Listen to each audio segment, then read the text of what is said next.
seetlu nañ ni bu vacances ñëwee wala été nit ñi dañuy dem ci plage yi fees fa dell, mais comment faire boobu ba tey mënaguñu cas de noyade yi day gën a yokk au Sénégal chaque année ñu ciy nemmeeku même bu nekkul sax en période d'été, mais dañuy seetlu ne vacances yi bu ñëwee day gën a yokk, ndaw yi dañ ciy dem te duñu am benn jumtukaay boo xamante ne dina mën a tax ñu mën leen prévenir, wala au moins bu ñu mënta fexe ba cas de noyade dootul amati, mais ñu wàññi ko. waaw c'est vrai. loolu moom dafa war a bu mënta deñit dafa war a wàññeeku bu baax a baax. Moi je pense que le premier niveau de responsabilité c'est une responsabilité étatique. dëgg la c'est-à-dire que état bi moom moo war a teg,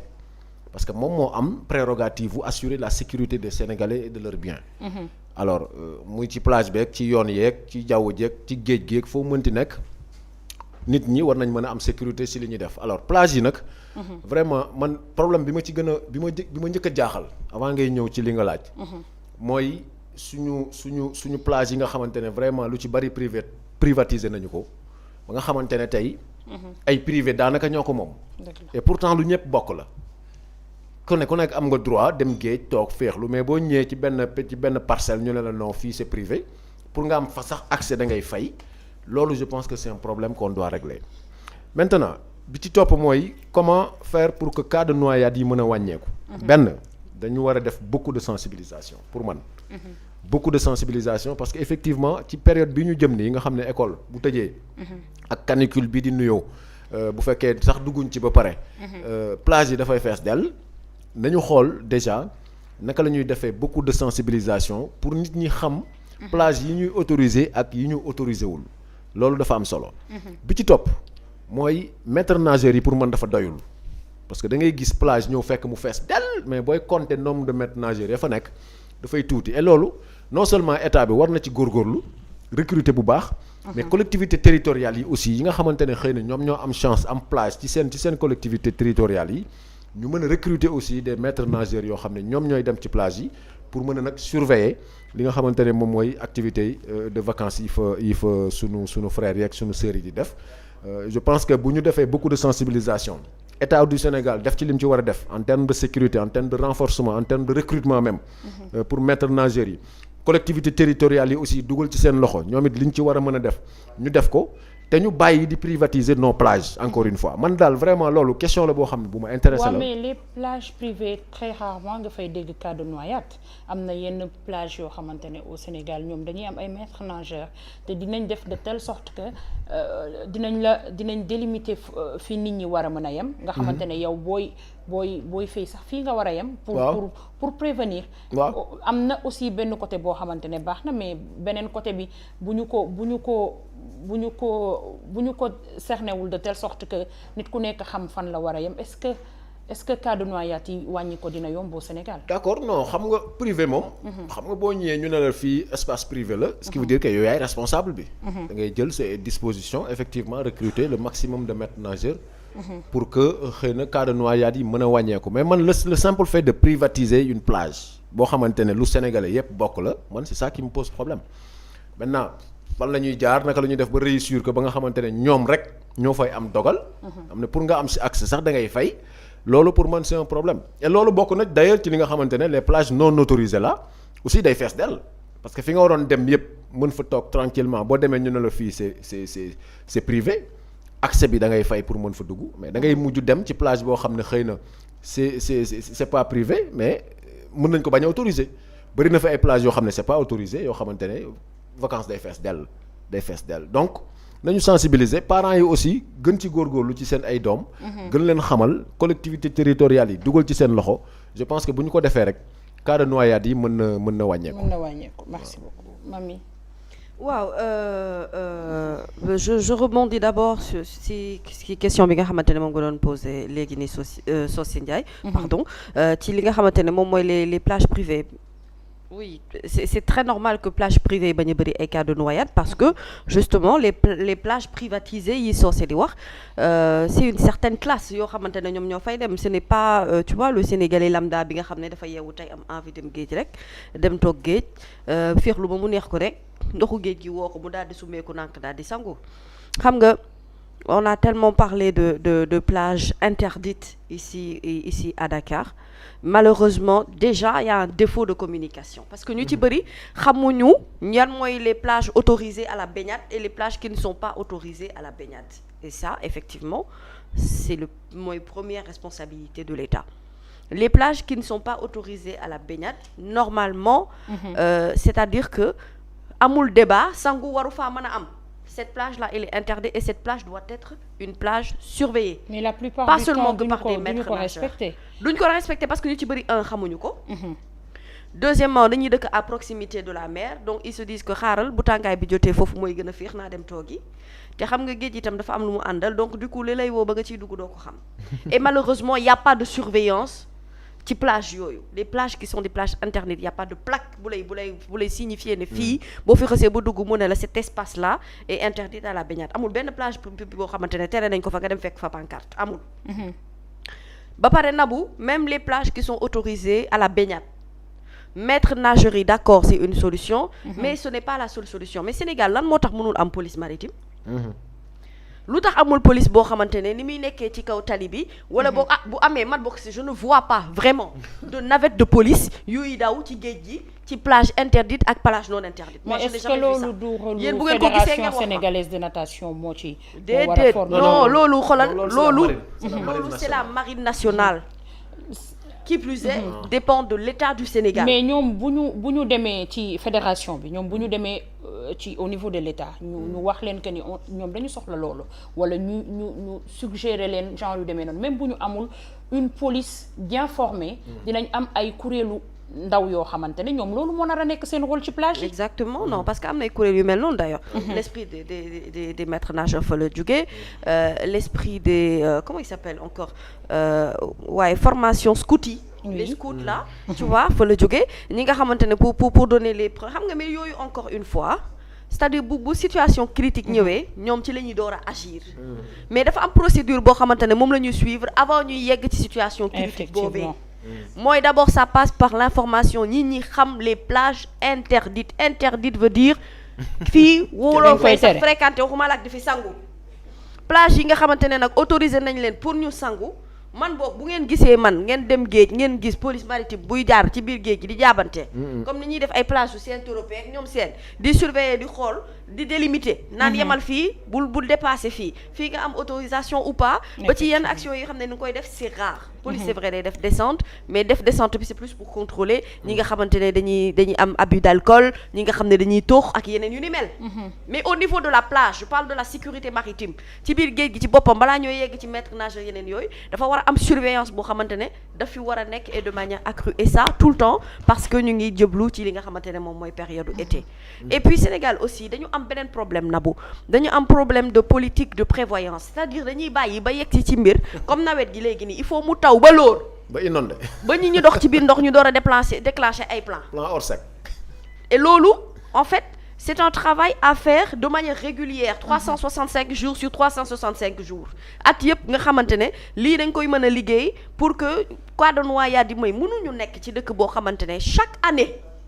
cas de noyade yi dañuy soit gën a yokk wala boog chaque jour que jëfee waaw te dëgg la responsabilité parentale bi mu ngi fi mais malheureusement xale buy fàqee di dem ba ci géej yow doo ko sax yëg xale yi bu ñuy dem géej yow doo ko yëg da ngay di nga waxtaan ak say doom di nga sensibiliser di nga def mais njabootu léegi nii mooy njabootu kanaara goo xamante ne lu ñuy def lu ne duñ la ko yëgal à la limite yàlla moo lay sàmm di la suturaal donc il faudrait que état bi teg fi ay dispositions yoo xamante ne wala ay dispositifs yoo xam ne day mën a assurer la sécurité de ces personnes là et ça c'est de la responsabilité de l'État concerné wul keneen ku dul état bu Sénégal. Effectivement yaa ngi dégg. AMN2SB Sénégal association maîtres nageurs sauveteurs et surveillants ñu ngi doon alerter aussi l'État pour mu utal leen jumtukaay. bien sûr bu war a mën a tax parce que des fois aussi ñoom dañuy bëgg sauver mais sauver au péril de ta vie. mënoo dem di sauver nit ki te amuloo jumtukaay te ñëpp xam nañ ci kuy lab lu muy doole bi muy àndal. donc il faut que ñu jox leen jumtukaay bu war a mën a tax ñoom ñu mën di dimbali ndaw ñi. mais ñu gën leen a valoriser et loolu mu ngi tàmbalee ci bu ñu nekkee ci plage yi ñu mën a xàmmee ne diw mooy maître nageur léegi nag xam nga lu ci ëpp nag maître nageur yi doo leen sax xàmmee en fait parce que amuñu jumtukaay bu leen di xàmmee. doo leen identifier quoi. doo leen mën a identifier parce que dañuy fondre dans la masse. mais boo leen wóolu parce que dañuy mel ni. mooy li ma la wax nekk rek di fay. mooy li ma la wax parce que yow boo duggee ci géej. déjà rek am na ñu mel ni Socé Ndiaye ñoo xamante da ngay dugg rek ñu ne la kaay ma jàngal la fay. kaay ma planche la loolu yëpp a ngi ci biir donc du coup tu ne peux pas reconnaître en fait qui est maître nageur et qui l'est pas et ça devrait xoolal ñu organiser seen secteur boobu de telle sorte que boo duggee plage nga mën a xam ne ñii ñooy maître nageurs yi au-delà de leur donner également les moyens qu'il faut parce que ñoom en fait mën nañu jàppale bu baax police marine ci liggéey bi mais loolu yëpp question d'organisation la loolu yëpp en fait c'est des responsabilités étatiques à prendre et puis les plages privatisées soo sa xol dina gën a jeex parce que gis nga corniche bi la desee nii as tuut mais c'est incroyable corniche ouest bi foofu rek déjà def nañ fa benn plan boo xamante ne xaw ma dañ fay def ay heures de jeu xaw ma dañ koy def manière civilisée xaw ma dañ koy defee mais ci fay ngay mujjee ci loo xamante ne daanaka moo ñu dese as tuut ci looy rombum Dakar côte bi nga mën a xool géej gi loolu itam boo moytuwulee boo fay dugg it da ngay fay te loolu itam c'est un problème on peut pas prendre tous nos espaces de Dakar soit ñii ñu privatiser ko nit ñi amuñu lu ñu fayee pour dem ci ay plages privées soi-disant parce que foofu moo ëpp sécurité wala moo ëpp jàmm wala moo ëpp discrétion donc nga jël leneen la ca des yi nga xam ne nit ñi mënoon nañ faa dem sax di naani koko googu sax dootuñu ko mën a ci defati mais loolu yëpp c'est des problèmes yoo xamante ne il faut que état bu Sénégal jël ci ay responsabilités il n'est pas normal dans un pays de droit et dans un pays bu respecter ay normes ak ay règles sunu ay doom di dee ci ay géej xamuñu fu plage interdite ne xamuñu fu plage interdite nekkul xàmmeewuñu maître nageur xàmmeewuñu caay-caay bi yaa ngi dégg amul police maritime amul dara lu ci taxaw lenn loo xamante ne liggéey nañ ko di ay mesures fortes yoo xam ne dañ ci ko jël juste pour taxawal li nga xam ne moom mooy cas de noyade yi. merci am na ku ne léegi nii y a beaucoup de maîtres noyeurs au Sénégal. aywa yéen a ngi leen di tooñ man dama leen gëm de yow moom waxi planche loolu man duma ci wax mais mami yow ku mën a fay nga nag. si xoolal lu la ñor ngay wax nii. waaw ñi may seetaan xamuñu mais. ñun xam nañ waaw man nag dama di lebu nag. du ci géej gi ñu leen xali ma ci dex gi. man su ma mënul géej xaw ma kuy mën géej man kuy dugg ak man géej nga seen ma nii di ma toll rek ne kaay ma plancher la. boo moytuwul yow yaay di est-ce que lebu yëpp a mën fee mën nga nekk lebu. te waaw am na lebu yu mënul fee bariwul de pas Assane Seck mi tëmbal ko ci ndox. li ma xam ci plateau bi yëpp xaaral man hoppi rek kilifa la nag wax dëgg yàlla Seck wallaay Seck ay ca daa am ñenn ci njaboot gi ñoom warun dugg dëgg daa am ña la dugg c'est vrai ak ñi nga xam bu nu duggee dañuy tàggoo du nu génn pourtant yaa ngi ko doon wax ndangaan dan ma déggul waaw xoolil maa ngi xool mbir ak mbir ka wax lépp jeexal waaye nangaan neexoon na waroon nañ defaat nangaan bis xam nga soose xam nga am na ñu mënoon jéggi waaw am na ñu mënutoon jéggi am na ñoo xam ne bala ñoo jéggi dañoo tàggoo waaw léegi ba tàggoo wut moom dafa tàggoo keroog de wallaahi Seck dafa tàggoo nag ba pare dañuy téye say tourné ko la ni mu tàggoo pare daa tourné ne ana Ibrahima an ay ca nañ leen dem waaw ma ne ko boobu waaw am na autorisation ma takk jaaj ji rek commencé xam nga man moom dafa ma yokk fit ma takk jaaj ji rek daal di mais xam nga grand lan moo ma rey am na benn gaal buñ taseel sa waay ne alam ma bayalam maam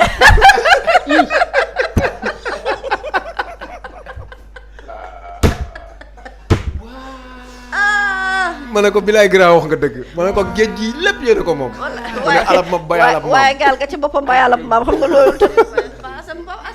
mais yéen il faut que ñu def lii bis ndangaan bis am na ko amul café waaw café gi ñëw na internet yi yéen ñi doon wax jox leen nabu café bi ñëw na léegi sama xel bi léegi mu ñëwaat ci man walaay paa wax na dëgg lan doxal alab aw kay ma mbokkab lébu la xew sax lu ngeen doon wax ngaa la lu ngeen doon wax plage yeeg ci labub géej xaaral ma wax kon liñ doon wax mu ne nee na loo doon wax voilà bientôt les vacances comment prévenir les nombreux cas de noyade waaw déglu naa Socé déglu naa la aw Nabou déglu naa la Sam te li ngeen wax lépp dëgg la waaye xanaa nu yokk si rek Régis xaw ma lu ngeen di waaj ay complice ngeen ngir yàlla suturaal leen ma waaye njàmbas yàqu ay ca nu doole rek les gars pour confirmer ce que les Socé et Mamy ont dit waaw est-ce que xam ngeen lan moo la wat luy loolu. wat xam ngeen wat xamu leen wat soo sa xam nga wat coiffé wala. déedéet wat ala page joow. wat gaal ak yëgoo. Joow. waaw wat gaal ak yëgoo waaw page li noo joowee waaw. est-ce que xam ne ni diis gaa xam ne kun ko teg di nga yëg ni teg nañ la dara dafa diis. mais xulil yow laaj leen sénégalais yi fi ne ka fi dégg agresseur ak sàcc diggante ngor ca kaw fii ba jandeer ba dénni bërëm ndaw ka fi dégg ab sàcc ci bërëb yooyu rek na ma wax nga dëgg de amul de. dañu laa teg wat wala nu gàddu la nga diig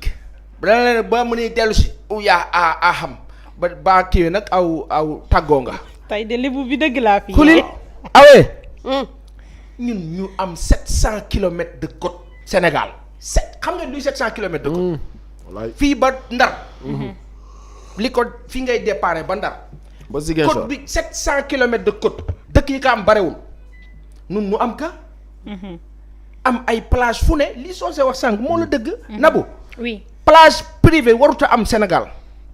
du yoon teguñu ko fenn jël corniche bii caxatee ko gàddu lépp man xaman lan laa mënul comprendre nag koo xam ni aw xamoo ndox te nag naa la wax benn affaire ñii dëkk ci booru ndox mi ni te xamuñu ko nañ waaj de te xamuñu ndox. billaahi li noo wax nii laaj leen na laajal sama mbokk yi ñu bindal la ko foofu ci internet bi loolu am na solo de. ka fi gàddu pied sous l'eau dans l'eau in out on xulil tabax ba teg say tànk tiim sa terrasse nag naan nii woyu j'habite tu sais j'habite xulil ba dul sa cosaana bopp bu waajal ndax daa am boroom benn bi ci des au temps de Léopold Sédar Senghor loolu bokkoon na ci ay baaxu Senghor à plus de 100 mètres ou 150 kenn du tabax ci booru plage bi ah oui tabax ci booru plage bi c'est arrivé sur ces 20 dernières années malheureusement loolu nag yéen libéraux yi sunu maam bi Ablaye Wade xaw ma nan la ko doon lijjantee mais foofu am na ci wàll les libéraux ont touché le fond foofu parce que le foncier a été mais Barthélemy loolu la doon xeex catastrophique à ce niveau-là littoral bi Nabukor oui 700 kilomètres de côte bu ñu demee diggu Ndakaaru ba nit ñi amatuñu fu ñu dem plage mais xool leen ce qui se passe avec le Terrou bi effectivement fi nu doon sangoo foofu épp kenn mënatu fa sangu da ngay dugg ci biir hôtel bi am accès au nom de quoi corniche ba ca des la fa des daanaka du dara ngeen gàddu lépp immeuble ka tabax ka léegi nag bi gën a garaaw nag mooy tëj vue bi waxuma sax jege plage mais tëj mais loolu moo gën a garaaw woon dañ koy tëj vue bi ñu tëj il faut damay wax opposition bi Sénégal xulil xulil ñi di wut nguur Sénégal oui nguur bi fi nekk déjà su ko mënee rectifier alhamdulilah yàlla na ci yàlla dimbali bu ko mënul rectifier beneen nguur bi ñëw xaw ma kan lay doon na ko dugal ci biir programme am bu dee defaguñ ko ba pare moo di ne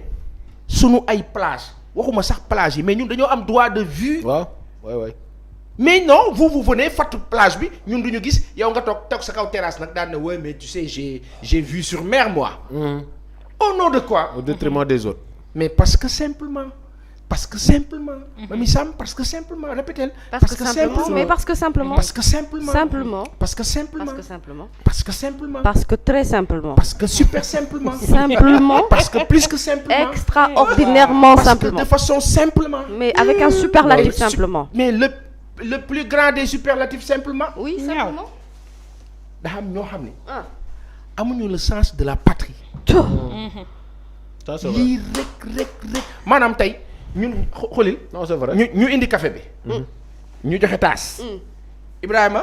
wala gaaj yi fii kenn ñëw rek joxe taas xulil ma jël taas bi teg te doo Issa jàllale loolu heure bu ñu toogee mbooloo ñu joxe ataaya ñu jox nit mu jël te damay suur ataaya bi parce que daa jekkul baa jiitoo nii xulil baa nekkee nii ñu ubbi la bunt bi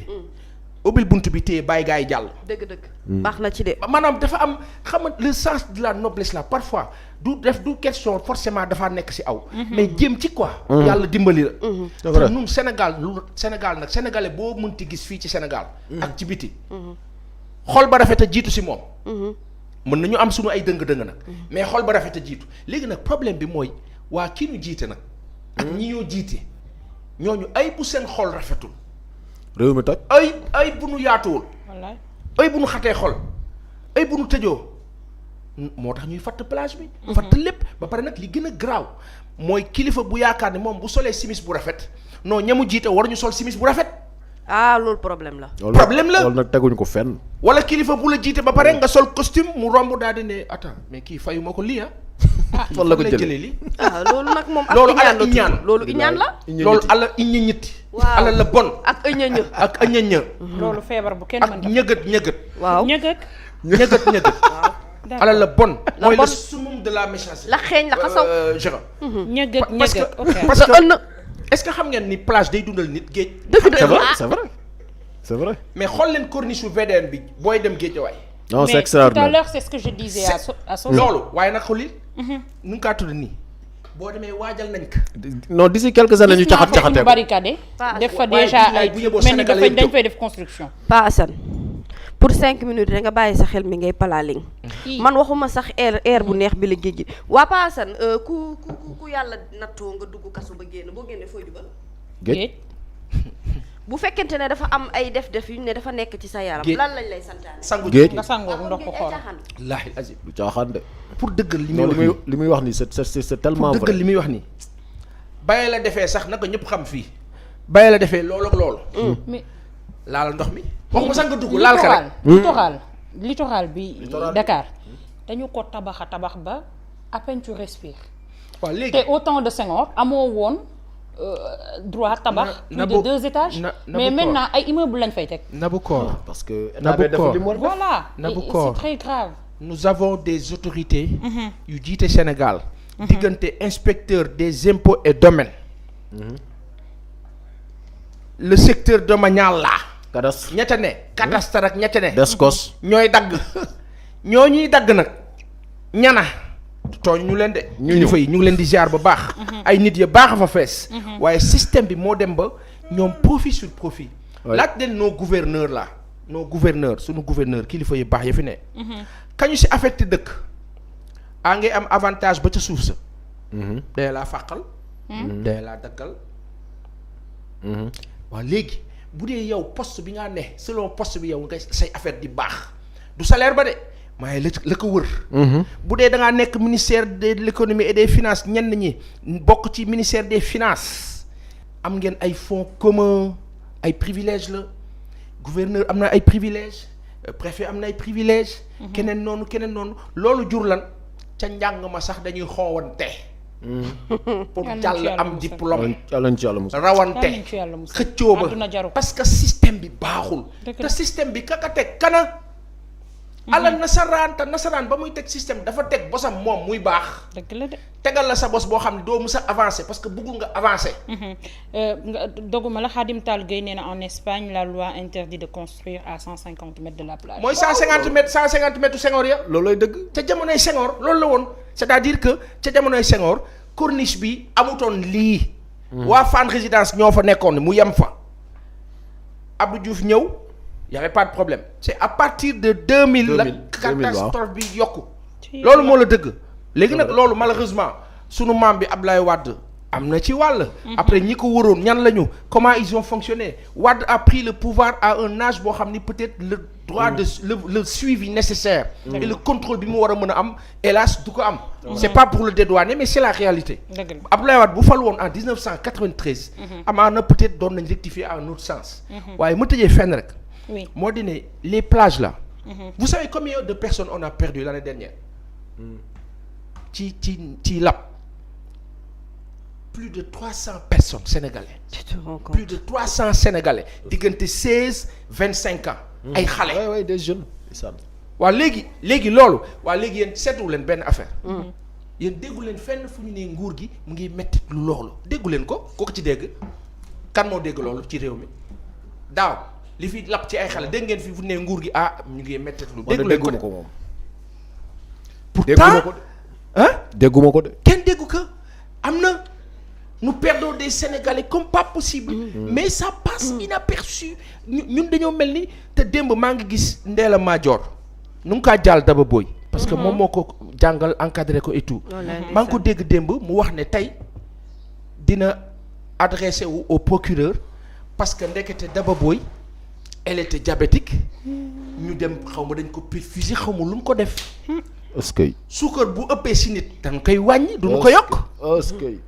ça on le savait pas j'ai vu elle en a parlé hier et c'est grave ndax lan négligence noonu mu amee ci santé bi am fépp noonu la amee ci secteur yëpp. ci fépp et c'est-à-dire que sama benn yaay maa ngi kaa nuyu bu baax. tataa xam naa li ma wax nee na ma billaay léeg-léeg ma setaan la gis ni ngay sonnee ci mbir mi nga bëgg a kii mais bul topp loolu te dëgg la mais léeg-léeg da nga ko dul mën a muñ da ngaa bëgg a gàddu micro bi xulil nabu koor. nga gàddu ko rek. wallaay Seck ñun xam nañ loolu. tegal rek wallaay Seck tegal. dimbali nu rek ñun moom xaw ma kan la leerul waaye sa bëgg Sénégal moom ñun leer nañ li nga fiy tëgg yëpp gàddu ko rek. dimbali nu rek. bàyyi nu gàddu ko rek mu ci beneen déedéet Seck ëpp naa def ñii billaahi ñii te ndeysaan suñu ay xarit lan am na ci ko ma jot démb ñuy waxtaan mais ak noo leen yéene jàmm mais ndeysaan système bi nag malheureusement ma tëj foofu